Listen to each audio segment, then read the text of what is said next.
Hi, folks. Welcome to What's With All the Chatter, using podcasting and other engaging ways to amplify student voice in the classroom. Now, I am using Pear Deck, so if you'd like to make this presentation more interactive, I suggest you go to joinpd.com and type in SEPYHF. So I love using Pear Deck with my students, whether we are synchronous live in the classroom or we are asynchronous. And so I invite you to join me and share your ideas through the Pear Deck. Also, at the end of IdeaCon, you will receive an email with your takeaways. So everything that you type and do in the Pear Deck, along with all the resources that I have embedded, will be shared with you. So something that I love doing with students is having just a general draw slide. So before we dig into our presentation or before I dig into a lesson with my students, I often have just a blank slide with a challenge. Sometimes it's free draw, sometimes it's drawing something or making it a connection to something we're learning in class. But this is just a great way to get students all on the same page, get them engaged and active right from the beginning of class. And we all know some students come in ready to start working and some need a minute or so to get themselves organized. And so this is a great way to get everybody, keep everyone focused and get kids excited to be engaged in the classroom. Now, if you want to make this slide interactive, like I said, go to joinpd.com. You can also click the link and download the slides for yourself. So my name is Steph Suko, and I am an English teacher and tech enthusiast at Cary Grove High School, and my Twitter is right there, and feel free. I love collaborating, so if there's any questions that you have or anything that you'd like shared or want to share something back, feel free to reach out. Again, I'm always excited to share with colleagues. So speaking of sharing with colleagues, I'd love for you to fill out this quick Google form. Tell us who you are, where you're from, and if you'd like to see a roster of everyone who's participated, this is a great way for us to connect. You can click on that link and your name, and along with all of our colleagues who participated will be there as well.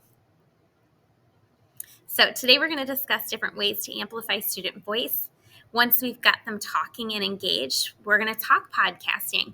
And I've used podcasting projects with my students in many different ways. And I think when people hear podcasting, they feel super overwhelmed by the amount of work that it is. And it can be really extensive and a project that's ongoing, or it can be short and sweet. And so we'll talk about the different ways in which we can get our students speaking and talking and connecting with others. And it doesn't have to be high school students. It can be any age that is engaging in podcasting. Then we'll talk what's next, different ways to create, curate, and collaborate with others through that talking lens. Now, what does it mean to amplify student voice? This book, Amplify Student Voices, came out in 2023, so it's a fairly new book, but I love it if you're looking for different ideas and ways to empower our students. As educators, it is our goal to empower students to get their input and challenge them to create student-led initiatives. You know, it's no longer the sage on the stage as teachers, and it's really about getting our students involved and giving them a voice. And students at every level, from kindergarten to 12th grade to higher education, they can be part of the decision-making process. And we can definitely leverage technology to create and share their ideas on wider platforms, which is why I want to talk to all of you about podcasting. Now, what does it mean to amplify student voice? This idea, this concept really became something I was really passionate about when Flipgrid became really popular. So, around 2014, 2015 was when I really started digging into this amazing tool, which is now Flip. But I go back to the Flipgrid's original motto of amplifying that student voice. And in a world where we're trying to promote diversity and encourage our students to engage in self-expression, that student voice piece is so powerful. Now, we also cannot forget the feedback channels in the communication process. So it's not just us giving information or students giving information. It's that reciprocal process of giving and receiving feedback to promote that further learning, which is something that we need to explicitly teach our students to do as well. So let's share. What does student voice look like in your classroom? How and when do you give students voice and choice in assessments, their learning pathways, or their processes in the classroom? Again, it's not necessarily just here, take a bunch of notes and then take a test on it. How are we getting our students to critically think, to apply what they're learning, and again, give them voice to express what they're learning in their own way? How and when do you give assessments, give them those choices in those assessments, and what do we do to promote student voice moving forward? So what I love about Pear Deck is that everyone has a voice. So if you see on the right-hand side of your screen, you can type in your responses. If we were live and synchronous together, I could show you all the responses. And this is a good, safe, anonymous way to get students talking and sharing their ideas. Now, when it comes to the takeaways and it comes to after IdeaCon, you'll be able to see people's responses as well. Okay, let's take a look at step 1 here. Let's discuss ways that we can amplify our students' voices. Now, using the draw feature, you can, in Pear Deck, you can click off different ways, different strategies that you include in your teaching practice. Okay, so I'm going to use the pencil here, and I've got a touch screen, and I'm just going to cross off a few of those different strategies. So from small group to large group, formal presentations, small group collaboration, free writing, conferencing with students, technology tools such as Pear Deck that encourage collaboration, or a Padlet, or any Google Apps for Education, or if you're a Microsoft school, those too. So you can check as many as you want. Now, if I go over into the teacher paste and I click in advance to the slides that we were just on, what's so neat about this is I can show responses and I can see every individual's responses. I can also stack them. So if I wanted to see the frequency of how many people were checking off certain items, they would stack up and I'd be able to see everyone's responses at the same time. Kind of messy when it comes to draw feature, but it can be really powerful as well. Just another way to amplify student voice using Pear Deck. Now, there's a lot of links and resources, and I wanted to share some research with you. I love Edutopia, and I just think that there's so many great educators sharing and empowering other educators on this platform. So, what do I mean by amplifying student voice? Well, student voice refers to the values, opinions, and beliefs and perspectives, and even that cultural background of our students. So our goal when we amplify student voice is to teach students to use tools and strategies that empower them to share their choices, their interests, their passions, and their ambitions. And if you want to learn more about including student voice, check out that article by Bill Palmer. Okay, so here's a quick TED Talk that is a high school student-led talk. When we want to think about empowering our student voices, I think it's important to start with our students. Let's ask them their thoughts, their opinions, gather their ideas, and teach them that their ideas matter. So I would pause the video, and this is a really short video, but you can click the link. You can also click on the image. And as you're watching, take some notes. What's really great about Pear Deck, and something that I do with my students, is I encourage them to use this as a curation tool. They can curate and share their ideas. So take a look, and in that response box, type out some of your thoughts. Now, how do we get them started talking? Again, from Edutopia, there is a great video that talks about student exit speeches, and it talks about students creating a portfolio, an oral portfolio of the things in which they've done, also the things that qualify them to be ready to graduate. So I think when we encourage our students to talk in a variety of ways, on a variety of platforms, it becomes really powerful. And students are often quiet and scared to share their ideas, but if we normalize the power and the importance of speaking up, and we give them so many different outlets to safely practice that, it becomes not a fear, but just a habit, just something that they're used to doing. And if you're looking for different strategies, check out and click on this link from Edutopia again, the 9 strategies of getting more students talking. Now, I would love to know which tech tools you use to amplify student voice. There's so many out there, so if there's one that's not listed, you can click on the T here and you can type out and share what are some of the tools that you love to use. Again, for me, I love Padlet. My LMS is Canvas, and I love this tool. I think it's so robust and has so many options for our students. Flip, WeVideo, which is a tool we'll talk more about, and many others.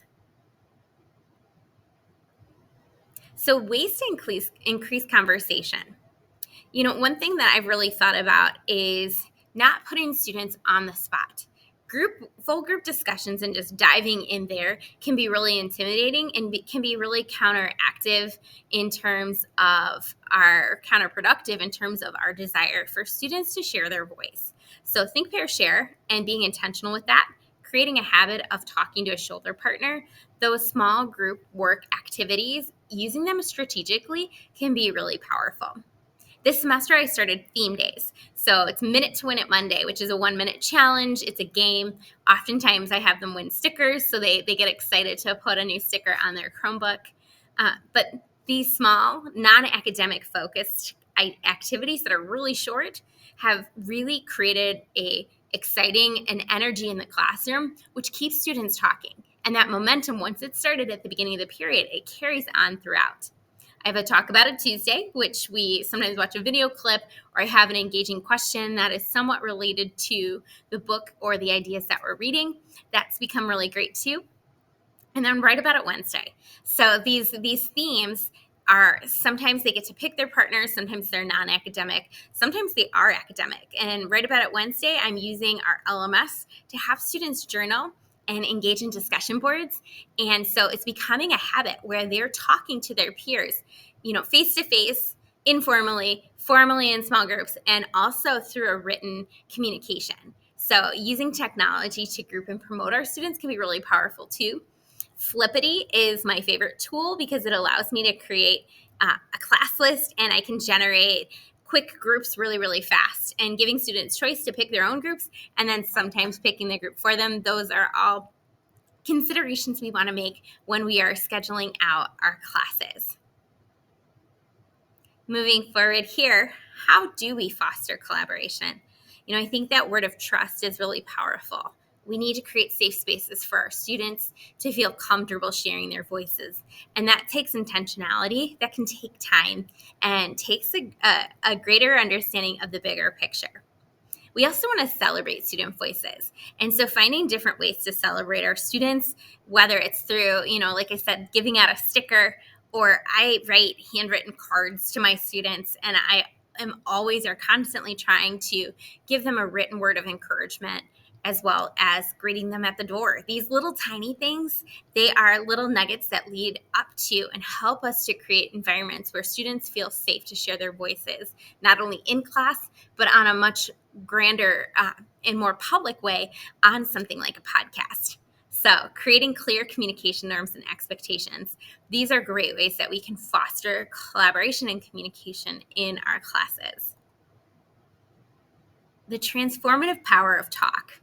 So talking can seem like, well, we all do it all the time. So what's the big deal?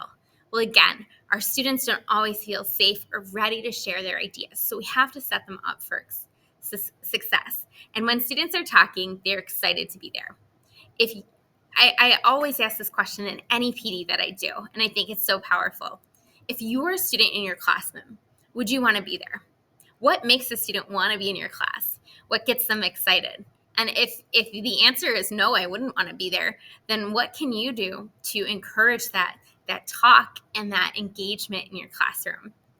And that's not to say that every day is a fun Minute to Win It challenge, but that idea of creating that safe space where students want to belong is really powerful. How do we promote creativity and embrace uniqueness and support personal strengths through the power of talk? I really like the idea that good speakers are good storytellers. We all have a story to tell. Even if we feel like we're the most normal person out there and nothing big or dramatic has ever happened, which many students feel like they've had in their lives, we can encourage them to find their story and find their voice through the process. One way that I get started with giving students that confidence is I do a challenge on the first day of my class. The challenge is, no matter where you're sitting in the classroom, you have 3 steps and you have to touch the door. Now, this is super easy for the kids that are sitting right next to the door, but for the student that is sitting on the opposite side of the room, it takes them a while to figure out what I mean by that. Because in addition to stepping, they could slide, they could hop. I have a rolly chair, and so sometimes some of the students who've already touched the door, they get other students in the chair and they roll their their peers across. But I use this activity to outline the idea that we all have a different journey. Some of us have an easier journey than others, but it's that journey that creates that story. And so when we get students talking, we are transforming their outlook and empowering them to have voice, not only in our classrooms, but in every walk of life that they find themselves in. And that leads to engagement. I love the Ralph Waldo Emerson quote that says, "Nothing great was ever achieved without enthusiasm." How we project our energy has a significant impact on how our students feel about what they're learning and our classroom. So focusing on the positives and not letting the negatives impact our classroom is really important. Empower students to tell their stories and model that enthusiasm, because it is contagious and it will rub off. And again, that's not to say that we don't have challenging students or challenging moments in our classes. But when we choose to see the good in people and we restart that good every day, we can really make that safe and engaging environment that our students want to be in and want to share their voices in. All right, another one of my favorites is using the draw feature to have them draw or express a concept or idea. So take a minute here. What does enthusiasm look like?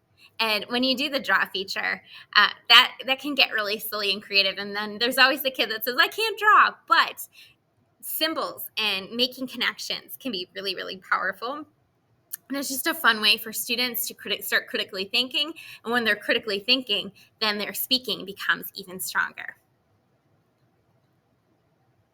Now, this is one of my favorite speeches. And something that I always share at the beginning of class, the Georgia Tech speech, which welcomes new freshmen to the school. This speaker is the most enthusiastic speaker I've ever seen. And you'll have to pause the video to watch. But then after you watch this first video here, go and listen to his thought process. And as he talks about what he did to create that speech and how he felt in this speech that then ended up going viral because it was so contagious, and the power of talk through that energy.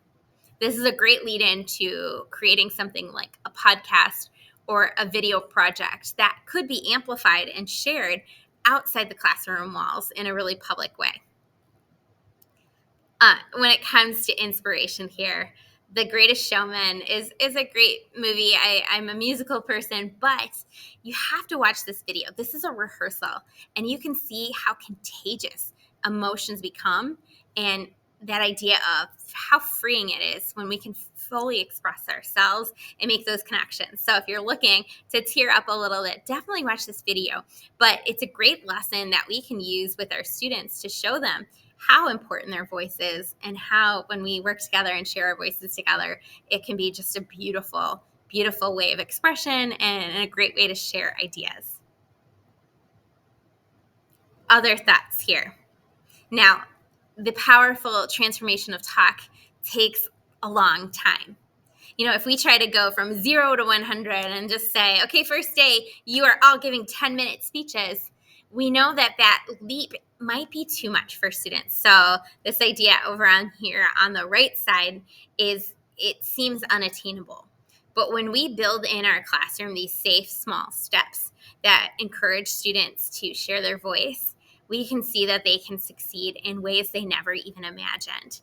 And so we want to set the stage for learning, and we want to get students all in and sharing their voices so that we can get to those projects and those opportunities that allow them to project their voice well beyond our classroom walls. We're on this journey together.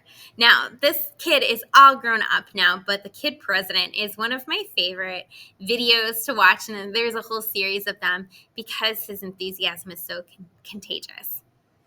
Just remember, you'd be surprised who's watching your journey and being inspired by it.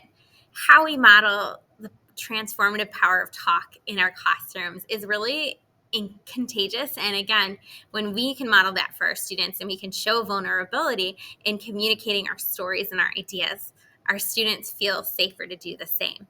So don't quit and don't give up when it comes to helping students to find ways to amplify their voices. All right, another way to amplify voice in an informal way is using Padlet. And so I love creating a parking lot for my students, or a place where they can ask questions, where they can share their own ideas. So you can see here on the Pear Deck, on the right-hand side, I have smashed, or I've taken a URL and put it into a Pear Deck. And now my students can interact with an external tool in the same slide as they are with the Pear Deck. So my question for you is, if you have some questions about the transformative power of talk, if you could add them here. Bonus, if you give kids commenting rights on a Padlet, then they can start talking to each other, which is really, really cool. Again, this takes modeling and time and intentionality, but a strategy like a parking lot is not just for a teacher PD. It definitely can be something for your classroom as well. And if you have an idea to share, because your ideas matter, feel free to put this on the Padlet as well. All right, moving on to step number 2. Let's review some approaches to podcasting in the classroom. Now, you might be saying, hey, I've never created a podcast before. Can I really do this with students? Well, I started podcasting with students in 2014, and I was working with lower level sophomores. And they definitely were students that were not always excited to write, and it was harder to get them to buy in. But when we started this podcasting project, it took off, and they were so excited to share their ideas. There's so many different resources. Like NPR has a great web series where they talk about student podcasting, and they have a student podcasting challenge. So you can definitely check that out. But watch this video on the Guide to Sound. They will give some great tips in some short videos that you can share with your students to help them to create better podcast products. Now, podcasting can be simple or it can be super complex. You want to create. My biggest suggestion, especially when I was working with my struggling students, was creating a structure and a template for them so they knew what to say. You don't want to just say, go podcast or go present or go create a video. You have to give them that structure and scaffold their success in very intentional ways. And then challenge students to figure out the tech.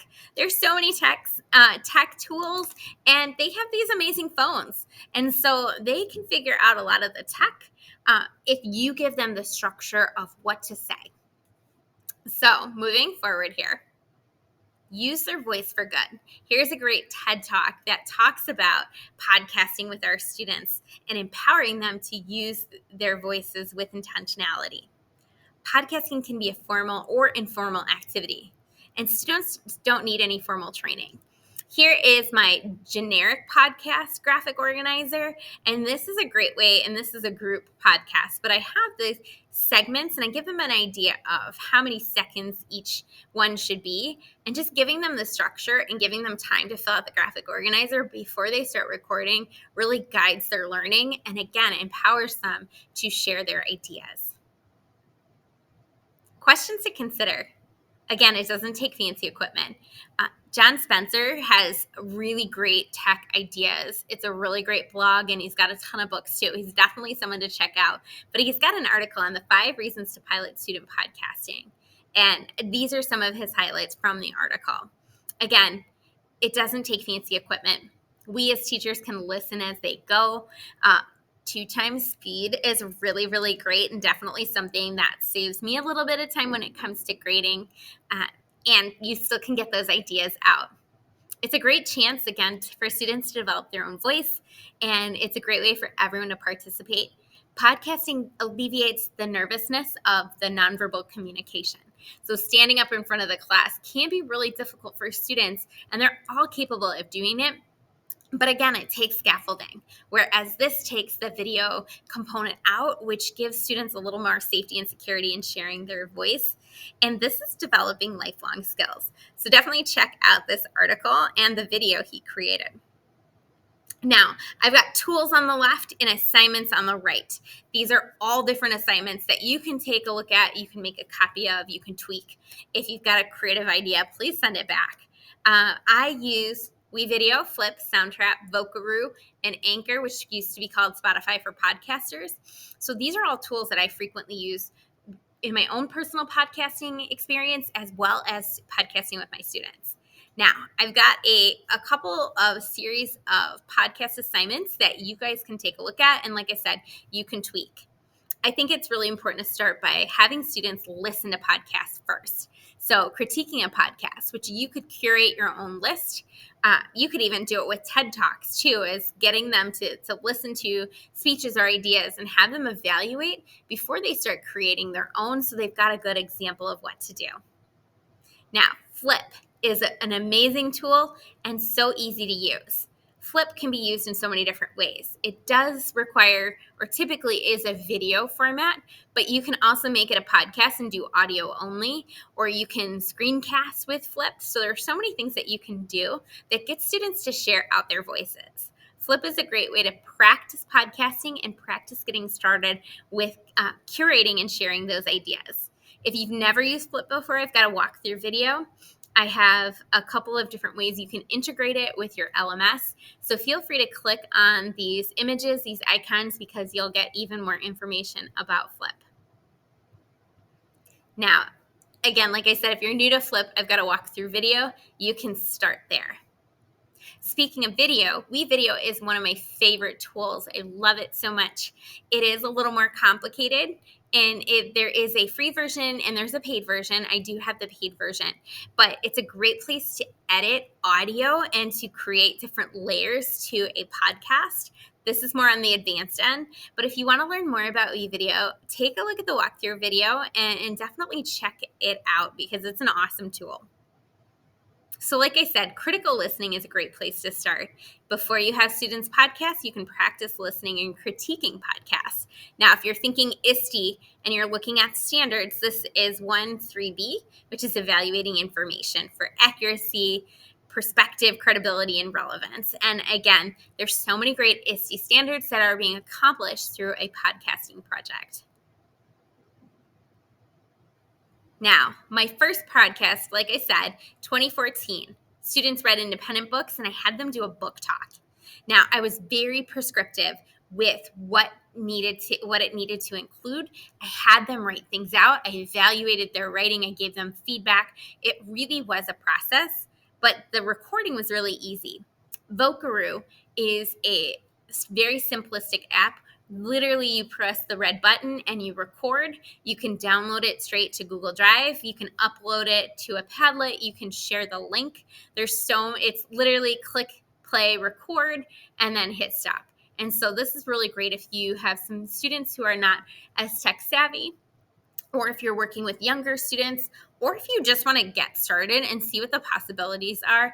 Vocaroo is super easy, low tech to use, and is a great way to get started. Now, more elaborate projects. As I was working with junior students, they were doing lit circles, and I had them create mini-sodes. So we took the lens of several topics about teens. They picked a topic, they picked a book, and I called it This Teen Life, modeling it after This American Life, which is a podcast series. So we listened to that podcast, we looked at that, and then I had them have 3 to 4 minute mini-sodes where they touched on different aspects of analyzing their book, making connections, and relating it to real life. This is really great because they were collaborating, we were talking about empathy, and they were sharing their voices for good. Now, you can take a look at this project. I also have my links. I also had students give feedback on the podcast process. Again, communication is a cycle. And so not only were we pushing out information, but we're also taking it in. So giving feedback and continuing that cycle is really powerful. And that's what empowers our students to share their voices in so many different ways. Now, find real-world experiences for students. The New York Times, the Learning Network, has a podcasting challenge for high school students every year. Like I said, NPR has a student podcasting challenge as well. You can take a look and listen to students talking about how they created their podcasts. And it starts with every good speaker is a good storyteller. And so this is a really great video to share with students to help empower them to get started on that process. Again, we want to encourage students to share their work, build up student efficacy by exploring different challenges, and teach students to listen to and seek out credible information and real-world examples. Now let's stop and reflect. How might podcasting fit in with your curriculum? What challenges might you anticipate in your classroom, and how might your students work to overcome these challenges? Give a thought here, give a good reflection, and remember that reflection will come back to you. Our final step, what's next? How do we explore even more creative ways to empower our students to create, curate, and collaborate with others? Well, again, find real world experiences for our students. A podcast could turn into a PSA. They could create skits or even make video commercials, and all of these things can be shared out. So, videos in the classroom, so the next level beyond the podcast, allows us to engage and communicate asynchronously. We can share our creativity and capture what we're learning. We can revisit lessons and conversations and reach beyond our walls. A lot of podcasts use a video format as well, and they'll put those podcasts on YouTube. And so it was a traditionally audio method, but now it's become video as well. And so we can layer in that information.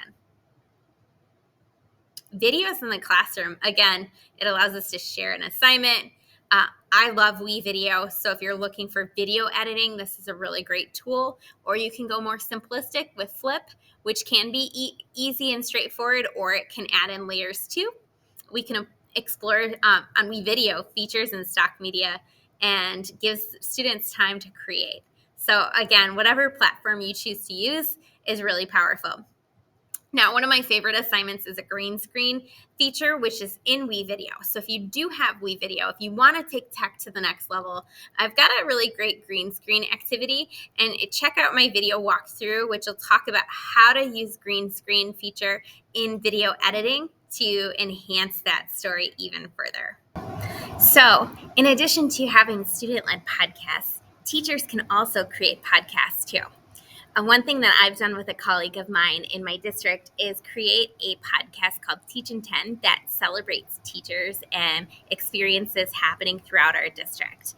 And just to check you through that just a little bit,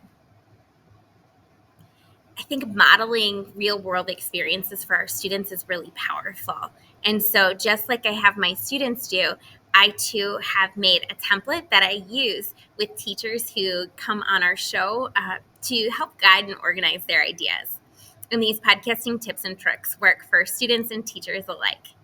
Keeping ideas short, organizing those ideas, and being yourself and telling your story is really powerful. Something I did talk to students, I was a guest speaker in a business class talking about podcasting and marketing our podcast. And so I talked about the planning process, choosing a platform, and learning to record. So if a student is really serious about podcasting and wants to create a much larger or grander podcast series, these are things that you can share with them to help them get started. In addition, we talked about real world experiences. So here is our podcast, and we are on our second season, and we just released our 11th episode. So we are a bi-weekly podcast during the school year. So releasing about 18 to 20 episodes a year that features a different teacher and a different experience within our district. Gathering guests is really important. So teaching students to not only tell their own stories, but to reach out to others and help others to tell a story is taking podcasting to the next level. Branding is also a really important part of the podcasting process, and having those segments, expected phrases, expected sequence is really, really key in that. And again, this is really taking it to the next level, but something that you can inspire your students to do as well. So let's wrap up this whole podcasting and amplifying student voice process. Now, some questions I'd love for you to consider is, how might you encourage your students to use their voices more in class? And how can you leverage technology to amplify their voices in class and out of class through podcasting and or other creation-based projects? And then again, how can we empower our students to use their words for good? Our words are powerful and have the ability to build up and tear down in seconds. So teaching our students how to leverage those words for positivity and to create better communication and connections is really, really powerful. So take a minute and reflect. Now, how are you feeling about amplifying student voice in the classroom? I would love to hear if you have any questions or key takeaways or things that you would like to dialogue more about. Again, feel free to reach out to me on social media or via email because I am always happy to connect with fellow educators and to share any resources or just to brainstorm ideas with as well. If you could give me some feedback on this presentation, it would help me to continue to provide great professional development experiences and encourage our colleagues even more. So any thoughts, any takeaways that you have to share would be amazing. And finally, thank you for participating and keep finding ways to amplify student voice in 2024. Check out my resources here. I am currently using MyBib, which is an amazing resource that helps students to create MLA formatted works cited and to curate their sources. And so these are some of my sources. Here are more. And again, check out MyBib if you haven't done so already. It's another really great tool that can help our students to accurately and effectively curate and model their work. I hope you have a great rest of your time at IdeaCon and happy 2024.